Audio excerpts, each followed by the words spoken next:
Kelompok orang ini mencuri pohon ungu yang bernilai hingga ratusan juta. Seseorang melihat mobil polisi datang dan bersiul sebagai tanda. Semua orang lari. Puspa berkata lagi bahwa sayang sekali jika mereka kabur begitu saja. Ia mengatakan ada jalan dan mereka melakukannya dengan cara mereka sendiri.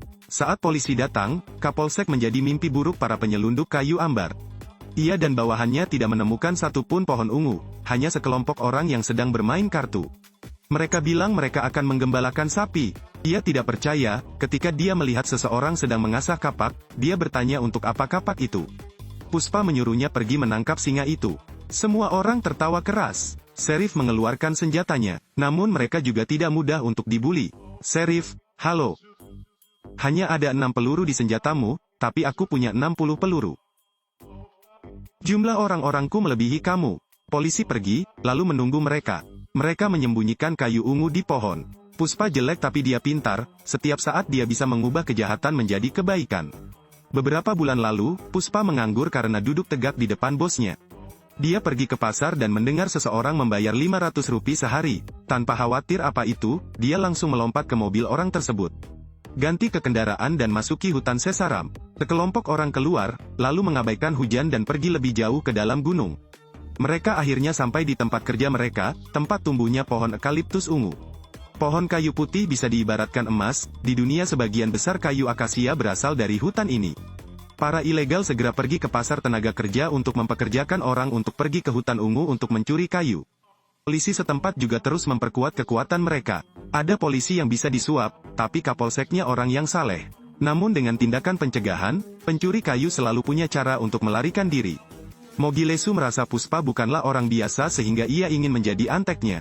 Mereka menurunkan kayu tersebut, menimbangnya, dan kemudian menaruhnya di atas truk. Tiba-tiba polisi menembak dan membunuh Karbin. Puspa melempar batu, semua orang berlomba meniru serangan itu. Orang-orang berlarian kemana-mana. Puspa melemparkan batang kayu terakhir ke mobil lalu pergi. Kapolres pun masuk ke dalam mobil dan mengejar Puspa sampai habis. Dia hendak mengejarnya, tetapi ketika dia berbelok di tikungan, dia tidak bisa lagi melihat mobil Puspa. Itu tidak akan berhasil tanpa bukti yang cukup, tetapi mereka tidak dapat melihat siluet mobil tersebut. Kepala polisi membawa Puspa ke departemen penyiksaan. Namun dia bertindak dangkal dan bahkan memaksa polisi untuk menuangkan air kepadanya. Polisi memberikannya kepada Puspa, tapi dia bilang bukan itu yang dia inginkan. Segelas air itu untuknya. Kepala polisi memukul Puspa. Puspa sangat ulet, tidak hanya tidak meminta maaf tapi juga menertawakan mereka. Namun ketika ditanya nama lengkapnya, senyumnya hilang, karena dia tidak memiliki nama belakang. Dia adalah anak dari ibunya dan tuan tanah di desa tersebut, yang kemudian meninggal. Setelah pemilik rumah meninggal, putra sulungnya langsung mengusir mereka dari rumah. Mobil pergi ke bos Joli, ketiga bersaudara itu menguasai semua kayu selundupan. Kakak ketiga berjiwa bebas, kakak kedua bertanggung jawab atas pekerjaan dan pembukuan, dan kakak laki-laki tertua memutuskan segalanya. Mengetahui bahwa Puspa belum menjualnya dan masih bisa melindungi gerobaknya, mereka menyelamatkannya. Puspa membawa mereka ke tempat mobilnya menghilang, tapi yang ada hanya sebuah danau.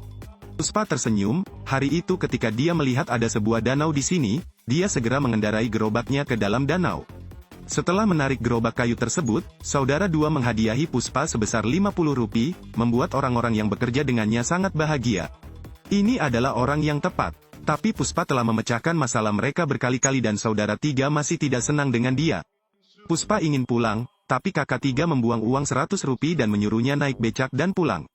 Melihat mobil mewahnya sudah pergi jauh, Puspa dengan marah membeli mobil tersebut seharga 50.000 rupiah. Ketika saudara ketiga saya melihatnya, ini adalah mobil mewah yang sama dengannya.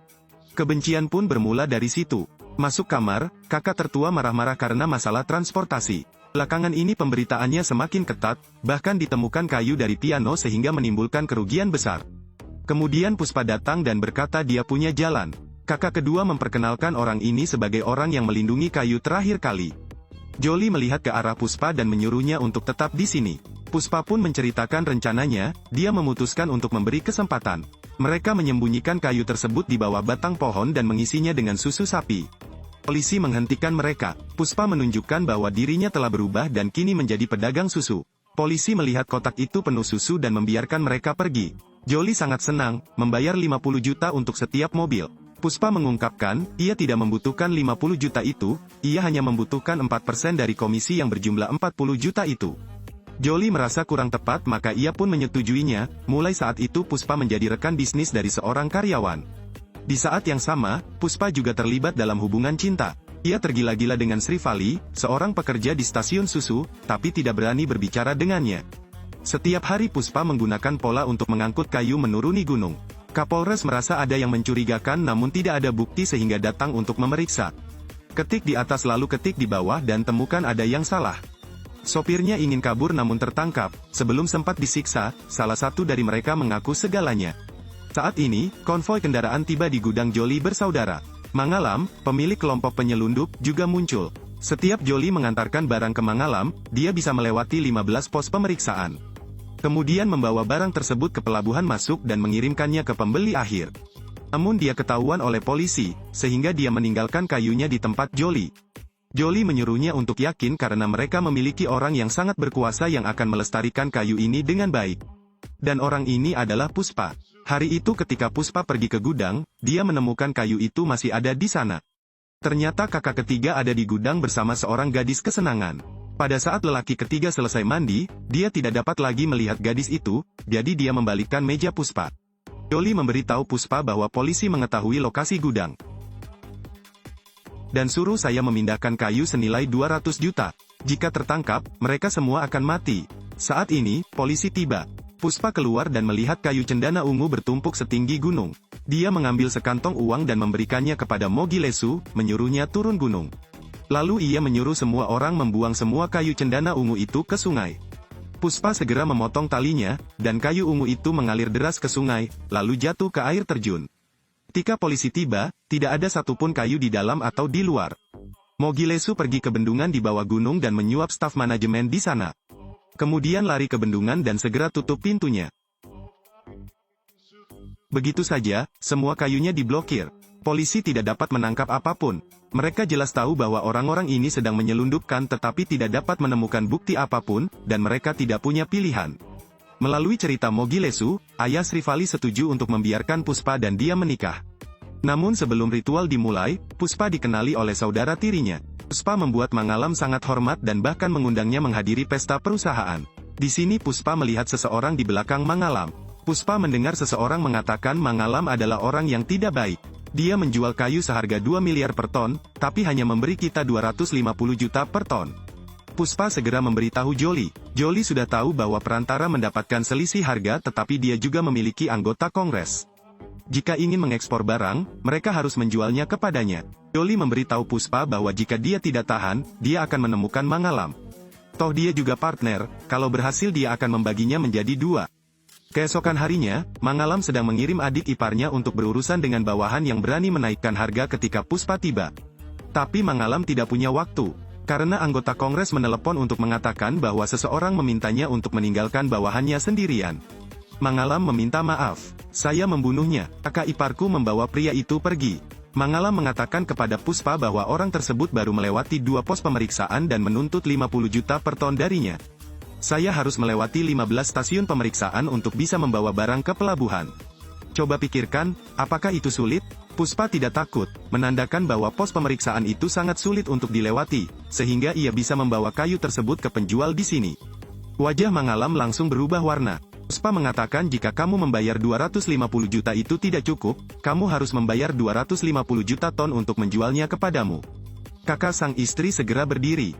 Jangan berani-berani meminta uang. Puspa tidak mau berdebat dengannya, hanya menyuruh Mangalam memikirkannya, meneleponnya, lalu pergi.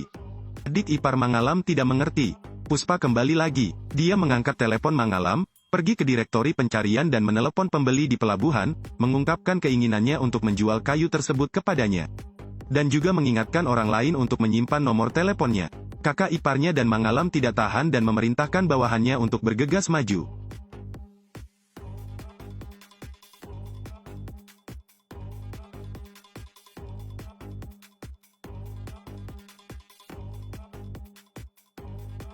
Di luar dugaan, Puspa ternyata sangat cerdas dan terampil.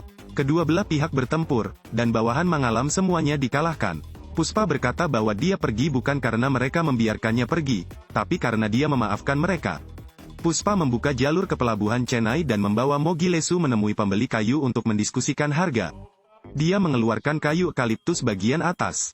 Pembeli bertanya kepada Puspa bagaimana dia mendapatkan kayu tersebut, dia sudah lama tidak melihat kayu berkualitas tinggi ini. Ternyata Puspa membawa seorang pekerja berpengalaman ke gunung tersebut, dan menemukan bahwa hutan ini adalah hutan dengan pohon eukaliptus berkualitas tinggi.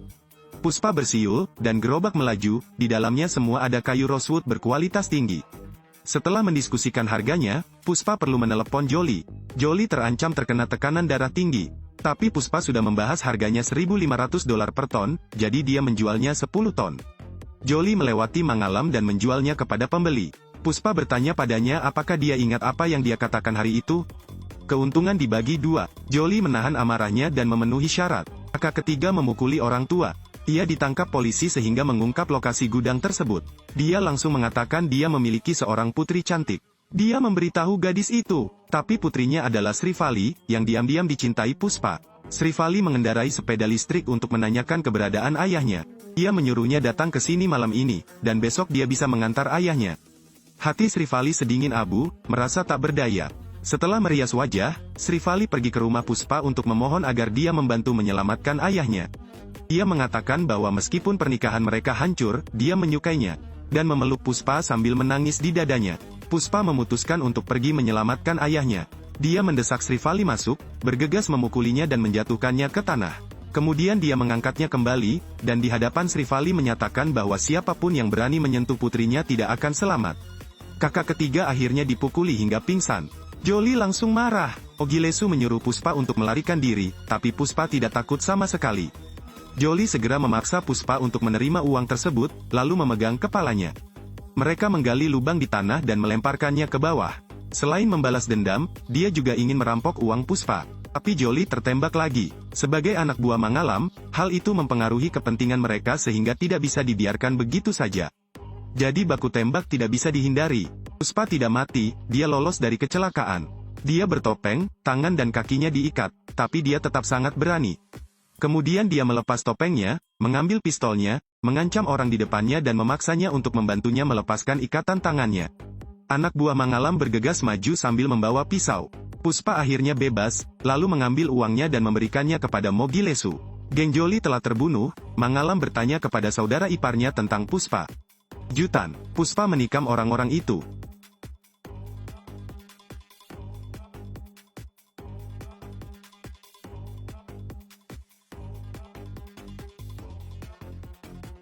Mangalam menelepon lagi. Puspa menerima panggilan telepon tersebut, dia langsung berkata abaikan saja, harga bisa dinegosiasikan. Puspa menyatakan bahwa ini sudah terlambat. Adik laki-lakinya mengadakan pemakaman untuk Jolie, dan anggota dewan serta Mangalam juga datang. Mangalam mempertanyakan Puspa tentang tubuh saudara iparnya, anggota dewan menyuruh mereka untuk tenang. Kelompok pemegang saham semuanya berkumpul di sini. Kakak kedua mengkritik Mangalam, namun kata dia, hal itu terjadi karena mereka menjual kayu tersebut kepada orang lain. Puspa memperlihatkan wajah jahat Mangalam, membeli dengan harga rendah dan menjual dengan harga tinggi. Anggota dewan tidak mengetahui berapa banyak uang yang telah diambil Mangalam. Anggota dewan menggantikan Puspa menggantikan Mangalam untuk mengelola perusahaan. Mangalam menanyakan tentang jenazah saudara iparnya. Tapi Puspa berkata, saat aku sampai di rumah, aku akan mengembalikannya padamu. Puspa terlibat dalam sebuah perusahaan dan menjadi orang kaya di masyarakat.